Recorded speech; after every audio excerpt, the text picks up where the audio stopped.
Muy buenas para cada uno de ustedes, doctor, compañeros y compañeras. En esta ocasión, mis compañeras María José Cascante y Thais Castro Díaz, junto con mi persona, les hablaremos acerca de la insuficiencia renal juntamente con el caso que el doctor nos asignó.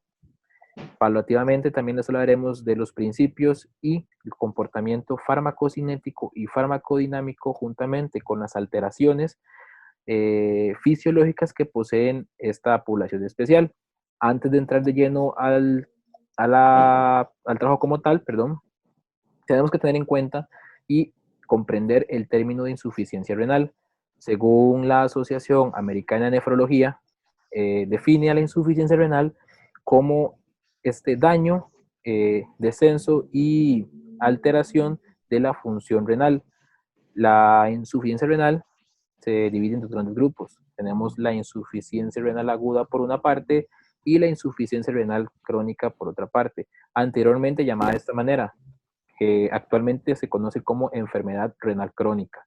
La insuficiencia renal aguda se caracteriza por una disminución rápida de la filtración glomerular, lo que conlleva a un desorden hidroelectrolítico y acumulación de desechos metabólicos que generalmente se excretan a nivel renal. Por otra parte, la enfermedad renal crónica se caracteriza por una disminución de la filtración glomerular de manera persistente e irreversible, acompañado de una tasa de filtración glomerular por debajo de los 60 mililitros por minuto por 1.75 metros cuadrados, acompañado también de albuminuria persistente y signos y síntomas de uremia. Ahora bien, mi compañera María José les explicará acerca del proceso farmacocinético que implica y asimismo les expondrá el caso que se nos fue asignado.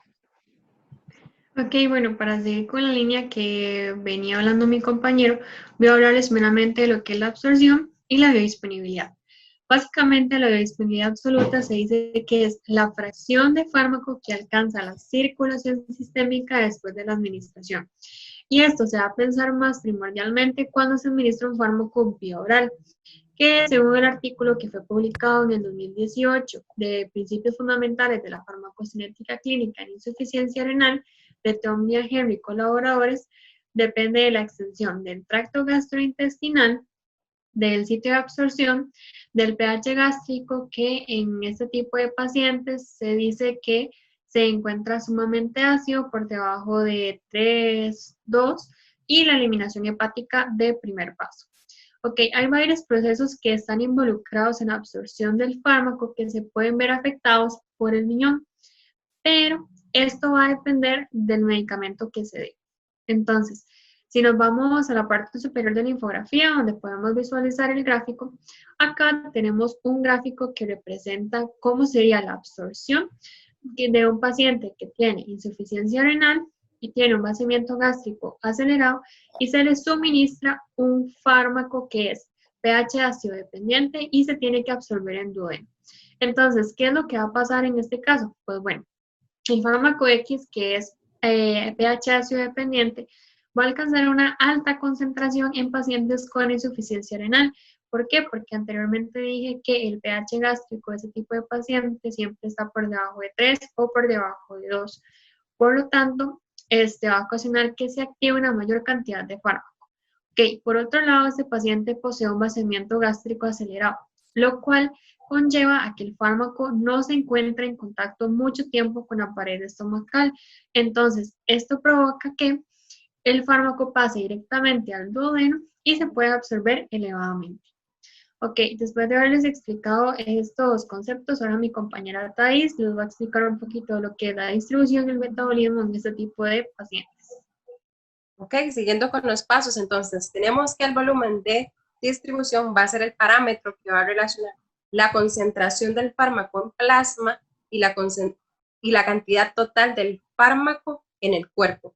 Se va a cuantificar como litros por kilogramo de peso corporal y va a estar determinado por la distribución y la unión del fármaco a tejidos extravasculares.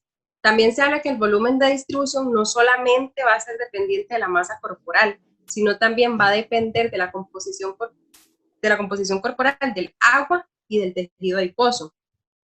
Una disminución de la unión a proteínas en plasma, como lo es el caso de la insuficiencia renal severa, se va a deber a factores como la hipoalbuminemia y a la acumulación de sustancias endógenas, que lo que ellas hacen en este caso es que desplazan de forma competitiva los fármacos de su sitio de unión. Luego, un ejemplo que nos va a decir cuando está aumentado el volumen de distribución es en el síndrome nefrótico, que lo que nosotros vamos a hacer es un ajuste de dosis para lograr tener un efecto terapéutico. Ahora, siguiendo con el otro paso, nos vamos a encontrar con lo que es el metabolismo. Bueno, para el metabolismo, hablamos de metabolismo renal cuando las UDP, glucuronosiltransferases renales, que son las UGT, de las cuales se han descrito 19 en humanos y se van a dividir en subfamilias como lo son la 1A, 2A y 2B, según la secuencia de aminoácidos en la proteína. Estas básicamente lo que van a hacer es catalizar reacciones de glucuronidación. Entonces, las 3 UGT se van a ver expresadas en los túbulos proximales, túbulos distales, el asa de Henle, conductos colectores y la mácula densa. Ok, con respecto a la UGT, UGT1, A9 y la UGT 2B7, estas van a glucuronidar xenobióticos, diversos compuestos, además de fármacos con diferentes efectos terapéuticos, mientras que la UGT1A6 va a metabolizar pocos fármacos y endobióticos, asimismo como cantidad de carcinógenos. ¿Ok? Entonces, siguiendo con estos mismos pasos, mi compañero Josué les va a hablar sobre el aclaramiento renal y no renal. Con respecto al aclaramiento, hay que tener en cuenta y conocer también el término como tal. Aclaramiento en la literatura aparece y se puede leer de la siguiente manera. El aclaramiento se define como el volumen a nivel plasmático de lo que queda libre en las concentraciones de una sustancia por unidad de tiempo. Pero acá lo importante es el tecnicismo utilizado en este término. Por lo tanto, me di la tarea de hacerlo un poco más sencillo y explicárselo de la siguiente forma.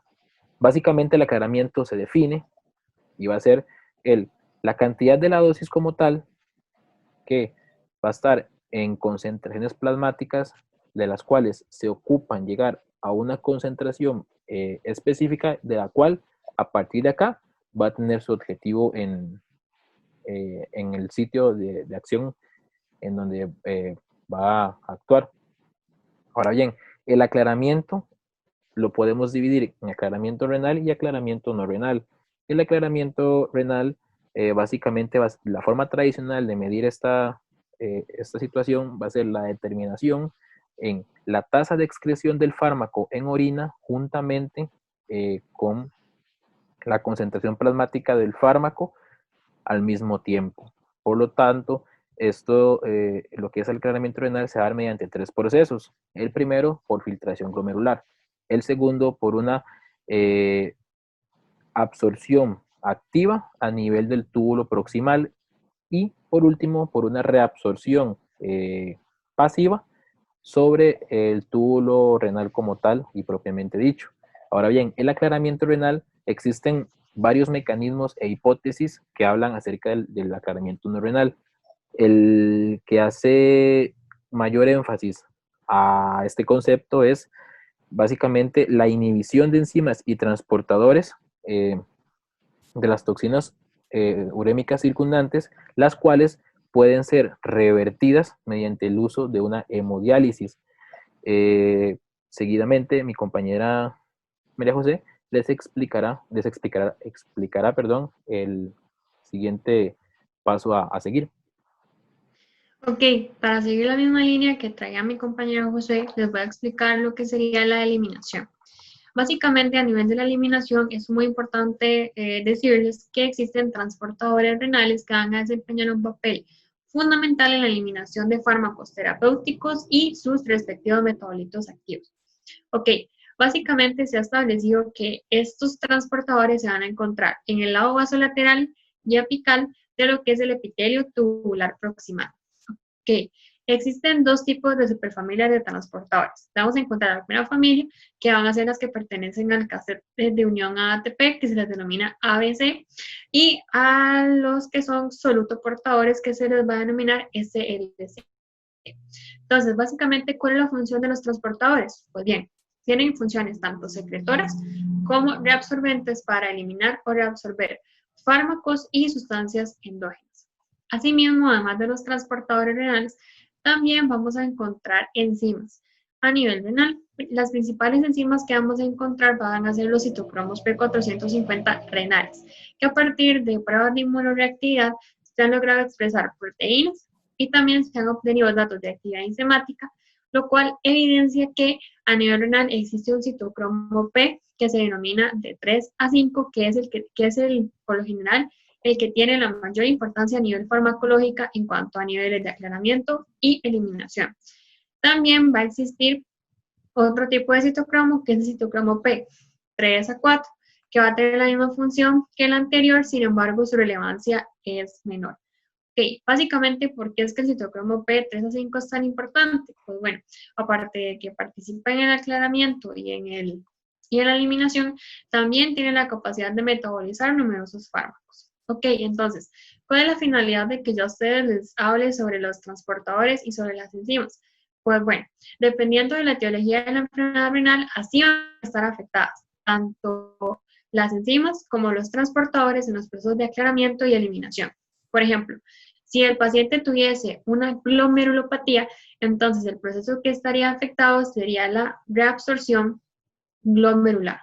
Ok, esto tiene una mayor consecuencia en la insuficiencia renal a nivel de aclaramiento y eliminación. Sin embargo, si un paciente tuviese una tubulopatía, el aclaramiento y la eliminación no se vería tan afectado. ¿Por qué? Porque tanto los citocromos como los transportadores no son tan afectados en este proceso. Ok, pero ¿qué es lo que pasa? Pues debido a la naturaleza de la circulación renal, siempre que un compartimento se afecta, progresivamente o como consecuencia de no tratarlo adecuadamente, va a dañar el otro compartimento. ¿Sí? Y cuando esto sucede es cuando vamos a encontrar una disminución de la tasa de filtración glomerular, que básicamente se ha caracterizado como una característica clínica o distintiva de lo que es la enfermedad renal aguda y la enfermedad renal crónica. Ok, después de haberles hablado un poquito de lo que fue la eliminación, ahora voy a proceder a hablarles sobre la vida media de fármacos en pacientes con insuficiencia renal. Ok, ¿qué es la vida media? Básicamente la vida media es el tiempo requerido para que la concentración plasmática de un fármaco disminuya en un 50%. Ok, ¿por qué en los pacientes que tienen insuficiencia renal la vida media va a estar tan aumentada? Porque a la hora de que el aclaramiento y la eliminación van a estar disminuidas, entonces tanto el fármaco como los metabolitos activos van a estar muchísimo más tiempo durante la circulación. Entonces, esto propicia que niveles de fármaco aumenten a un nivel donde puede llegar a surgir una toxicidad. ¿Cuáles son ejemplos de fármacos que pueden causar toxicidad a nivel de insuficiencia renal? Pues bueno, tenemos la morfina, que puede causar en los pacientes. Tenemos las peptidinas, causar convulsiones. Tenemos el alopurinol, que puede causar una necrólisis epidérmica tóxica. Glibenclamida, que puede causar hipoglicemia. Y ciclofosfamida, que puede causar inmunosupresión. Ahora bien, ya después de verlos hablado, mi colega Thais les va a hablar sobre el ajuste de dosis y el monitoreo de estos pacientes. Ok, siguiendo con lo que respecta al ajuste de dosis, tenemos que es muy poco probable que se requiera un ajuste de dosis cuando menos del 30% de los fármacos son excretados por los riñones. También es importante considerar aquellos que van a ser fármacos metabolizados hepáticamente, ya que sus metabolitos son excretados por riñón y van a generar un efecto farmacológico mayor. Por lo tanto, se debe requerir ajustes de dosis para determinados medicamentos que tengan farmacocinética también que esté variante en enfermedad renal. De igual manera, el ajuste de dosis no se recomienda para lo que es una baja toxicidad. Un ejemplo de esto puede ser que se mande penicilina, o sea, se usa en un corto tiempo, entonces no está requiriendo un ajuste de dosis. Pero si lo contrastamos con la metformina, pues que se envía ampliamente por un periodo de tiempo mayor, ya sea por una alta demanda, entonces en este caso sí hacemos un ajuste en lo que es la dosis. ¿Cuáles son aquellos principios importantes de dosificación en la insuficiencia renal? Bueno, son 4 principios. Empezamos con lo que es el objetivo terapéutico, que este va a depender del medicamento que se recete. A veces se va a tomar en cuenta la indicación y el individuo que se está siendo tratado. También se puede medir no solo los resultados farmacocinéticos, sino también el resultado terapéutico deseado, tanto a largo como corto plazo. El segundo principio que voy a mencionarles sería la dosis inicial administrada a un paciente con una dosis de carga para un efecto más rápido. El tercer efecto es la dosis de mantenimiento, que sería para medicamentos con múltiples dosis, que en este caso la dosis de mantenimiento va a depender del aclaramiento. Y el cuarto principio que les voy a mencionar es el que tiene que ver con la frecuencia de la dosis y cuánto debe ajustarse la dosis. En este caso tenemos las dos, la insuficiencia renal aguda y la insuficiencia renal crónica. Entonces, ambas, en cuanto a disponibilidad oral, se van a pasar por vía de administración intravenosa. Luego, ambas también van a considerar aquellos medicamentos hidrofílicos que requieren el inicio del efecto, como en este caso lo son los antibióticos, y eso con la primera dosis. Y la dosis de mantenimiento, entonces, una disminución del aclaramiento va a prolongar el tiempo para alcanzar la concentración del estado estable en este momento. Ok, ya aclarándoles todo esto, mi compañero Josué les va a dar una introducción a lo que es la farmacodinámica. Como anteriormente mis compañeros explicaron muy bien lo que son los procesos farmacocinéticos, a manera introductoria a la farmacodinámica como tal, acá hablaremos sobre las alteraciones de los procesos mencionados anteriormente. Para esto es muy importante tener en cuenta que la farmacodinámica nos va a permitir un análisis cuantitativo de la descripción de estos procesos y las respuestas individuales de cada fármaco. Además, nos ayudarán a modular la activación, inhibición e interacción del lado receptor sobre el objetivo que se desea, que se desea llegar. Ahora bien, para hablar de la farmacodinámica también hay dos conceptos muy importantes. El primero va a ser el efecto reversible como el efecto irreversible. Cuando hacemos mención al efecto reversible nos podemos ubicar en que generalmente estos están mediados por receptores que son saturables. Por el contrario, cuando nos referimos a efectos irreversibles, nos podemos acomodar en la parte de que estos son directos y proporcionales a las concentraciones crecientes. Por lo tanto, acá la manera en que este efecto sea irreversible es por el aumento en las concentraciones de dosis administradas sobre el paciente. Mi compañera María José les explicará a mayor detalle algunas características, mejor dicho, sobre los efectos farmacodinámicos en pacientes con insuficiencia renal. Ok, básicamente la farmacodinámica de los fármacos van a estar influenciados por distintos factores. Tenemos primero los factores primarios que van a afectar tanto la concentración del fármaco como el sitio de los receptores. Okay. Entonces, ¿cuáles son estos factores? Bueno, la dosis de los fármacos, la farmacocinética de los fármacos, la cantidad de receptores que tenemos en el riñón, también la capacidad del órgano para responder al estímulo del receptor y también la influencia regulatoria para controlar la acción del efecto una vez que se haya activado el receptor. Okay. ¿Cuáles son otros factores farmacodinámicos importantes? Pues bien, depende del proceso patológico en el que estemos. Okay. En este ámbito estamos hablando de qué tan disminuidas están el número de los receptores o qué tan disminuida está la sensibilidad de los receptores en el riñón. Qué tanto está disminuido la interacción de los receptores con las sustancias y qué tan alterado van a estar las señales de transducción. Ok, una vez hablado esto, también podemos encontrar que hay varios fármacos que también pueden tener interacciones o pueden competir por receptores similares en otros tipos, y esto ocasiona efectos múltiples. Ok, pueden ser tanto efectos sinérgicos como efectos antagonistas o bien causar una toxicidad. Ok, Una vez que ya digamos, se explicaron los principios de la farmacodinámica, entonces les voy a dar un pequeño ejemplo de una alteración farmacodinámica, especialmente en antibiótico-terapia a nivel intestinal en pacientes con insuficiencia renal. Ok, para darles este ejemplo es muy importante explicarles que por lo general en pacientes con insuficiencia renal, la concentración de microorganismos a nivel del tracto digestivo, desde el estómago hasta el intestino, va a estar aumentada. Entonces esto va a llevar a que se produzcan alteraciones tanto cuantitativas como cualitativas en la composición de la microflora intestinal, así como sus actividades metabólicas. ¿Okay? Este incremento en el número va a provocar que haya una inflamación de tipo sistémica y haya una acumulación de toxinas urémicas. ¿Por qué se hace esta acumulación de toxinas urémicas? Porque la mayoría de estos microorganismos que están incrementados van a ser bacterias con capacidad de liberar o de sintetizar ureasa. Ok, se supone que estas toxinas urémicas deben ser metabolizadas por el riñón.